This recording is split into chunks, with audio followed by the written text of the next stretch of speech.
today for KOA, and I'm looking forward to giving this presentation for Confectionery Live 2024. My name is Aileen Marler, and I'm the Product Innovation Officer or Manager at KOA. So that means I'm responsible for all the innovation happening within the KOA portfolio. I have a background in food technology and have worked in FMCG companies for the past 5 years. And since the beginning of this year, I have been working with KOA in Switzerland. The interesting thing about my role is that it's a combination between R&D and marketing, and that's something that I'll try to do for you guys today as well, because it's basically the translation of the technical side of R&D, which means research and development, into how to use this in marketing and how to communicate this with consumers or customers. And I hope I succeed in doing this for you guys as well. So what I want to focus on in this presentation is the current consumer demand of clean label and natural ingredients. It feeds in really nicely into why I'm here representing KOA today.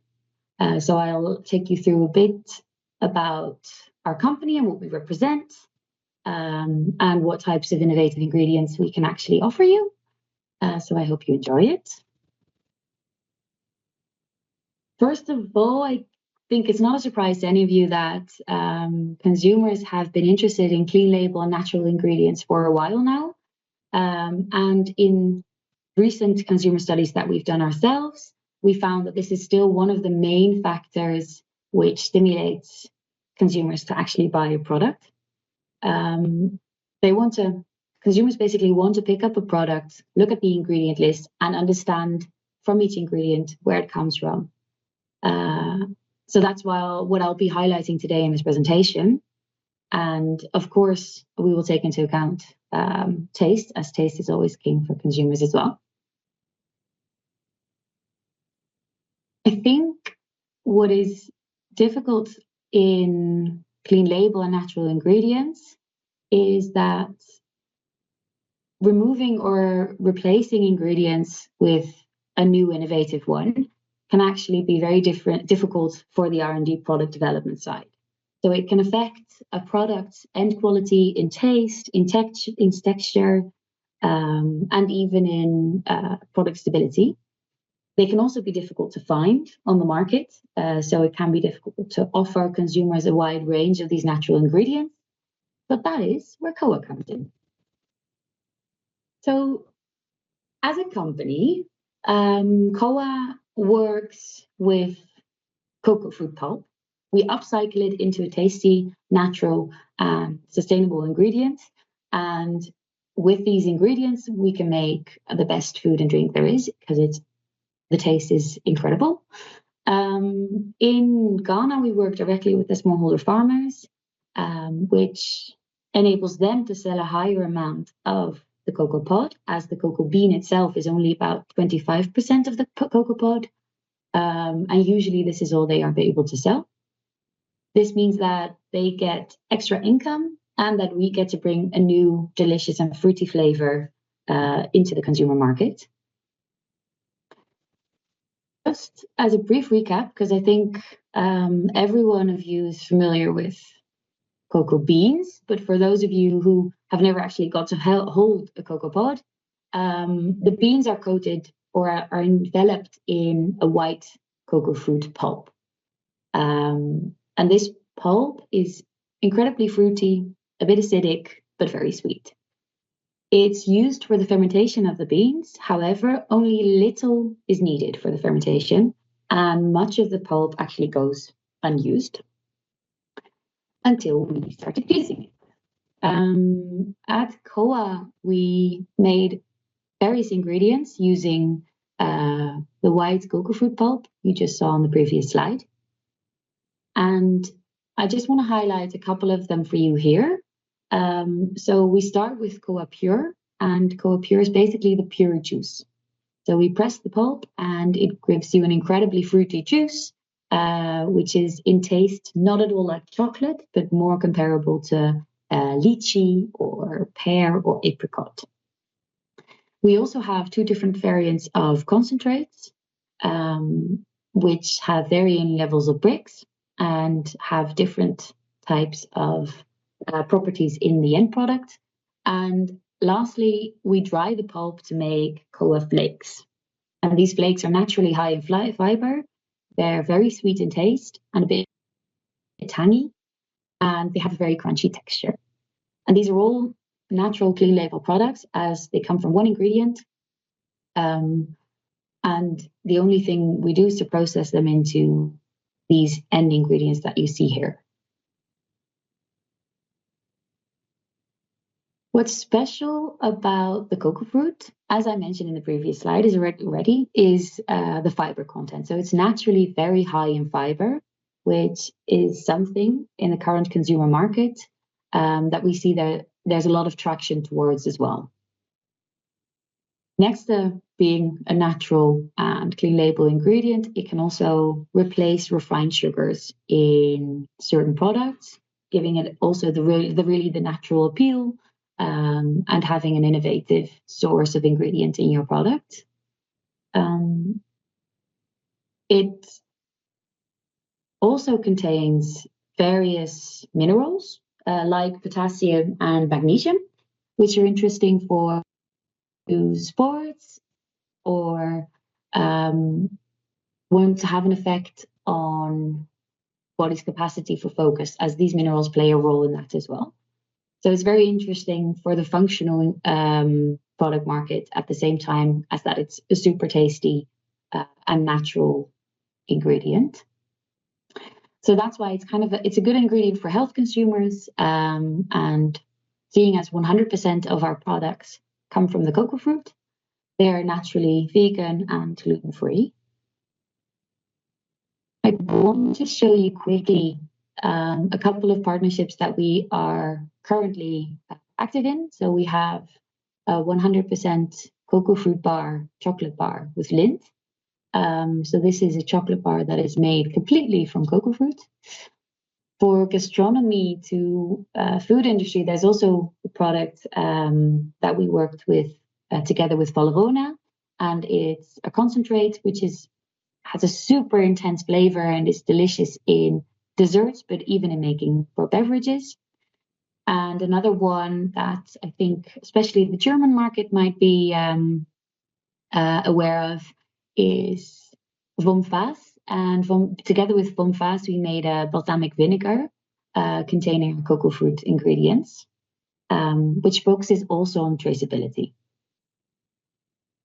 Traceability, I'd like to highlight a bit more because it's a way for consumers to track the transparency of where their ingredient comes from. So there's a QR code on the label of this balsamic vinegar, and when you scan it, you can actually see that we have a collaboration with C-Trace, and C-Trace then tracks where the payment has been made, how much reduced food waste KOA has helped to work towards, how many farmers have actually profited. So it's a very transparent blockchain model that opens up a whole new world for consumers to realize, okay, this is where my ingredient comes from, and this is the impact it has. One of the other partnerships I would like to highlight briefly is Lindt, because it is a super nice market concept. As mentioned before, our flakes are sweet and tangy, and you can actually incorporate them into the chocolate mass, replacing normal table sugar. That means you have a chocolate bar that is made completely from cocoa fruit. So it's a very innovative bar, and at the same time, our flakes work very well with dark chocolate. So it really balances out the sometimes bitterness of a dark chocolate with the sweet and tangy fruity flavors. And I think that's one of the values our ingredients can add. So how can we actually meet the consumer demand for more natural ingredients and more clean label products? Well, first of all, with thinking about only our flakes, you could create a dark chocolate comparable or working on the example from Lindt that is basically 100% sweetened by cocoa fruit. And I think, as you see from the first one on the slide, KOA flakes enable a unique dark chocolate creation, which combines the beans and the pulp and nothing else into one. So it's a super nice storytelling and new type of chocolate that we can bring to the market. But if you're looking to apply our flakes in a more mainstream product, so not a dark chocolate, but a milk chocolate, we can look at the second option. And here, KOA flakes, when added to the chocolate as an inclusion, like for example, hazelnuts or almonds, offer a great texture addition. So they give a really nice crunch to the chocolate, while at the same time adding a hint of fruity sweetness in the aftertaste. And it's a product that we love in the office ourselves and gives a very nice consumer experience as well. So it's definitely, I think, a market winner. Therefore, I think our KOA flakes are a super good solution if you want to meet the trend of clean label and natural ingredients. There's a lot of possibilities of using it, and I think all you need to do is reach out to us if you're interested in trying them. I think on this slide, a brief overview of where you can find us. So you can reach out to us directly to learn more about the KOA flakes. You can order our products, not only the flakes, but also the juice or the concentrate through Velglin in Switzerland or Confis Express in Germany and Austria. Or you can meet us at Cial in Paris, end of October, and at FI Europe as well, end of November. So we would love to see you there. If you're interested in trying any of our products, please come and hop by for a visit. So don't lose conscious consumers because of outdated ingredients. Instead, let's make consumers' minds and bodies happy and healthy. And we at KOA can definitely help you in doing that. Thank you very much.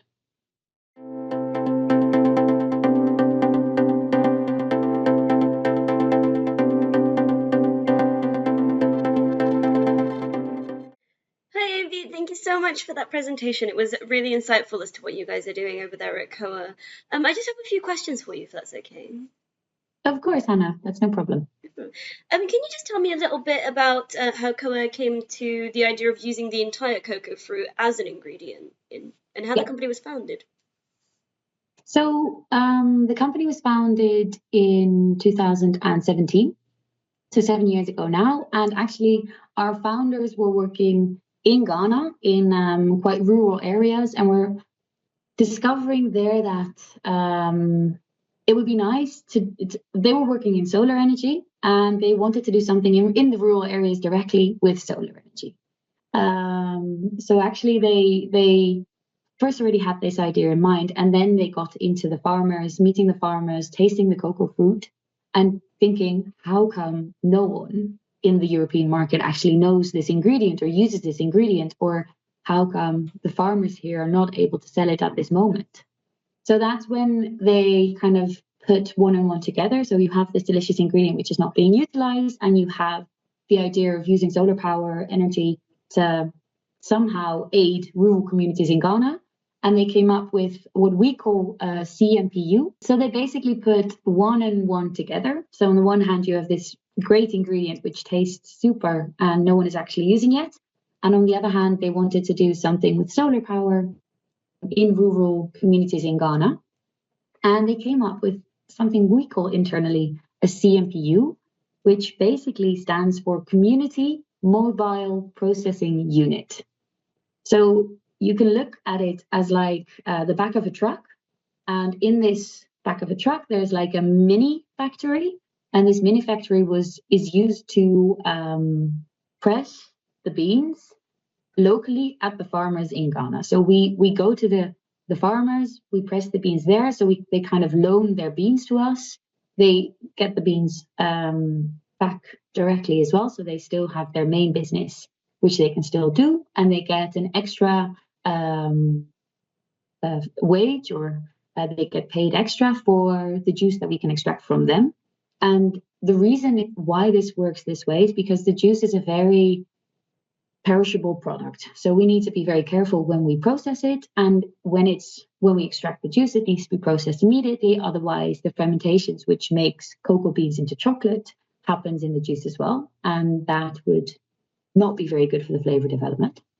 So that's kind of how our founders started. They tasted this great ingredient, thought we need to do something here. We're working in solar power, so they had experience there, put one and one together, and they kind of found these mobile factory with which they could source the juice locally and then process it and in turn bring it to Europe and make people very enthusiastic about the cocoa fruit taste. That's really interesting. I don't think I've ever heard of any other company sort of pressing the beans right there. It must be a very sort of together project in order to really get that to be effective. Yeah, it's a challenge, I think. I think we have a super huge team in Ghana that work directly with the smallholder farmers, and I think that's quite special to West Africa as well. So there are a lot of farmers who maybe focus on cocoa fruit completely, but often they also have other products they grow. Have low volumes spread out over big regions, and often the roads are not that easy accessible, so it's quite difficult to get to the farmer specifically. And our team in Ghana is doing an incredible job of, finding new farmers, making people aware that they are also able to sell the cocoa fruit pulp and not only the bean. And in this case, growing our business here as well. We actually opened our second factory last year, which also means for us that we have a high increased amount that we can process nowadays. So it's growing, and there's a lot of potential still to use. So it's super interesting to see what's happening there. Yeah, it sounds very intriguing. I kind of want to see one of the trucks. I was just wondering, so you mentioned about obviously the farmers, but when you get the juice and when you kind of get these ingredients, which are oftentimes in the confectionery industry seen as sort of waste, how did you come up with the idea for these multiple uses? So, the cocoa, like giving texture to things, for example. So our first ingredient was actually the juice, and we got that to Europe, and a lot of people were super excited about the flavor, about the taste of it. Our founders did not have a lot of experience in the food beverage industry, but by talking to chefs and people who were working in the food and beverage industry or big corporates, they kind of got into the know-how of more ingredients. So, for example, in beverage industry, quite often people use concentrates instead of fresh juice. So that's how we got into the concentrate business, seeing, okay, what happens if we remove part of the water from our juice? Maybe you intensify even more the flavor. Maybe there are some other application possibilities or functional effects that our products can have in an end product. And then our latest products are actually the flakes. So this is basically dried cocoa pulp, and due to the fibers you get, it's very dryable. So there's quite some fixed particles in the pulp, which makes it able to dry it, and you get these crunchy flakes. So it's kind of a natural development of, okay, we want to increase our ingredient portfolio. What can we offer with this one source that we have? And that's how we got into these various product groups. It sounds like a really organic kind of growth. It sounds really like a lot of research.